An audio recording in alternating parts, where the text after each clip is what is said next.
Hey guys, and welcome back to another YouTube video. In this video we'll be going through the St Kilda vs Essendon preseason game and seeing how premiums, mid-prices and rookies went, and if they're still viable going into the AFL season. So remember to like and subscribe, as it is crucial for this channel to grow and I can upload more videos that you guys want. And yeah, so let's get into the video.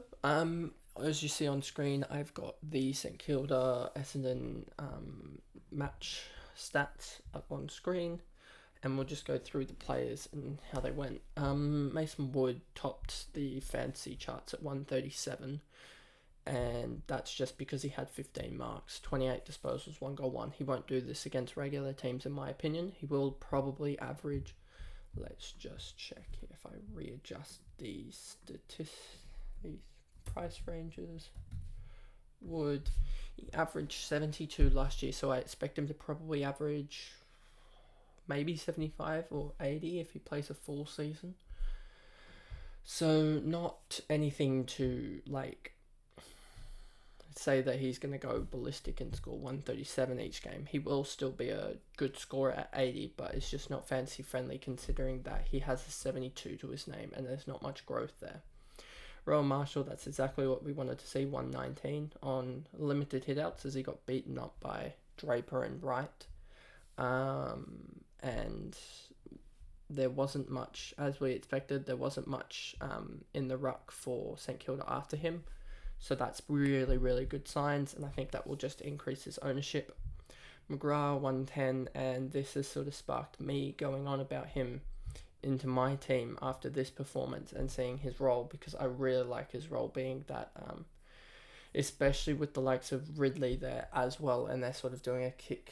It's sort of like Young and Ryan last year, and it looks like Ridley's the one with the injury concerns. So if Ridley's out, that will also help Mcgrath getting his score even higher up, as he's the one to definitely take kickouts and will be that leader in ball distribution, as well as he's got a very good marking game for fantasy wise, so that should do really well.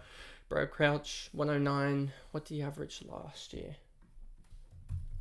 Go over here, he averaged 106 last year, so he might not be the decline that I thought he would be, but that's a very good game for him. I think at the moment he's probably looking the better of the two St Kilda premium mids, or premiums in itself, if you include Steele and Sinclair, as he was the only one really to score, and 80% time on ground is alright. Wangadi Malira, this is an interesting one because he has got that the good marks and tackle split. So he did, where is it here? 7 and 5 and only 23 disposals but 20 kicks, so he's done really well here. I don't expect that to carry on in the season. Then you've got Jordan Ridley. I just want to look over here to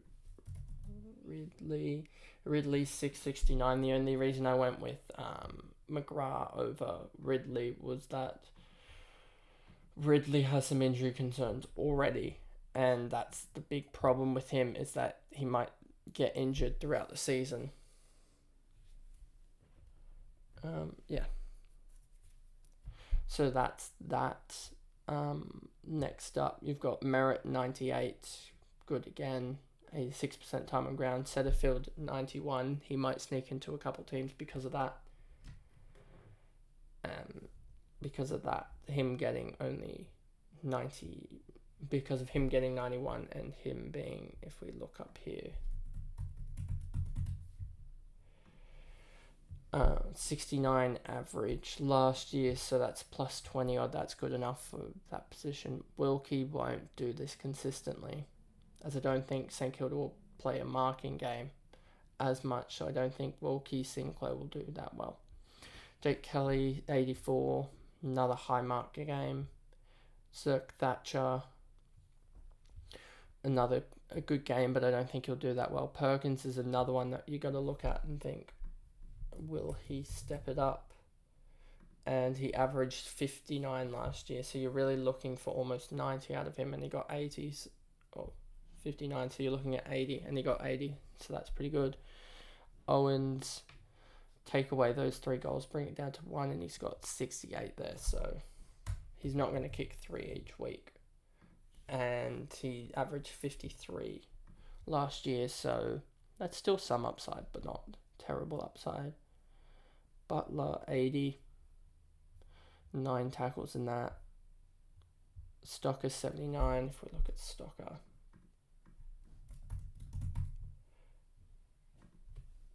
He averaged 40 last year, but he's priced at 50 from the year before.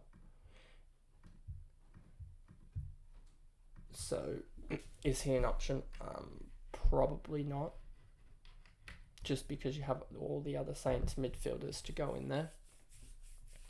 But he's one to look at if he does get that role at the Saints. D'Ambrosio finally maybe taking that step up. I didn't think it would come this early. I thought it would be another year. Just because he's young, I guess, and taking that very distribution/wing role. I thought it would take another year for him to be there. And then you've got Steele here down at 76 with 81% time on ground. Just not good enough. No marks. 9 tackles though. I mean, disposals are low because you had other people taking up disposals, such as maybe Stocker doesn't get that position. Owies gets another position.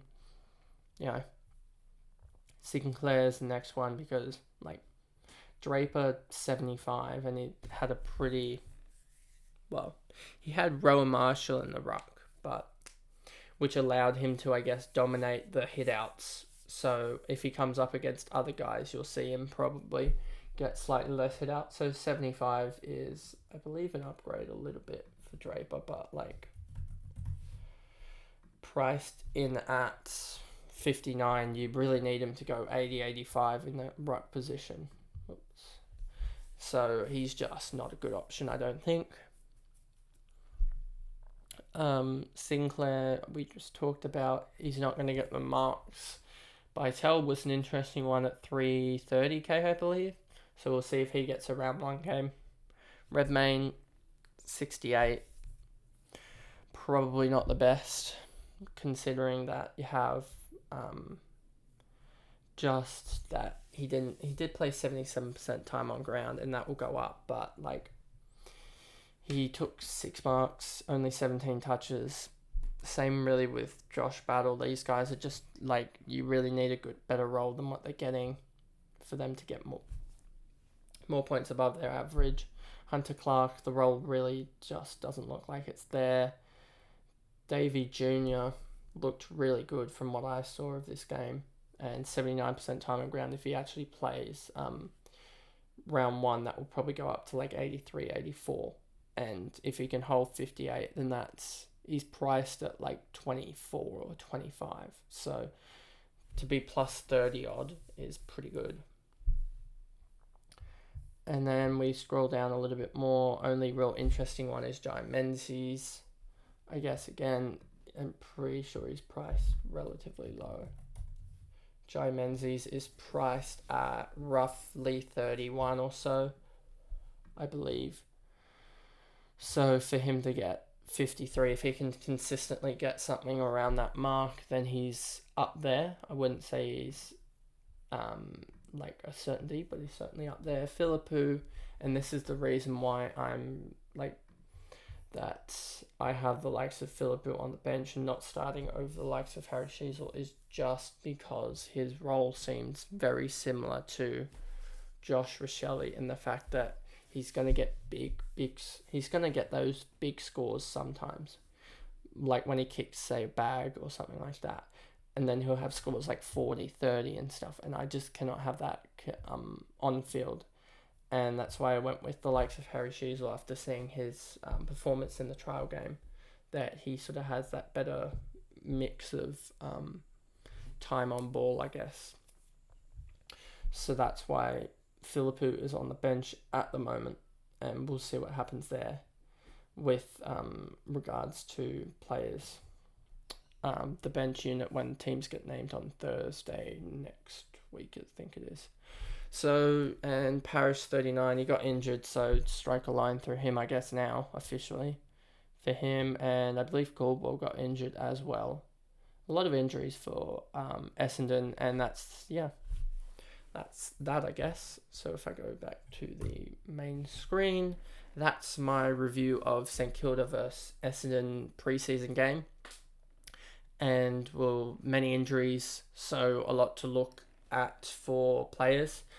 And we'll see come round one if some of those injuries have actually impacted their availability.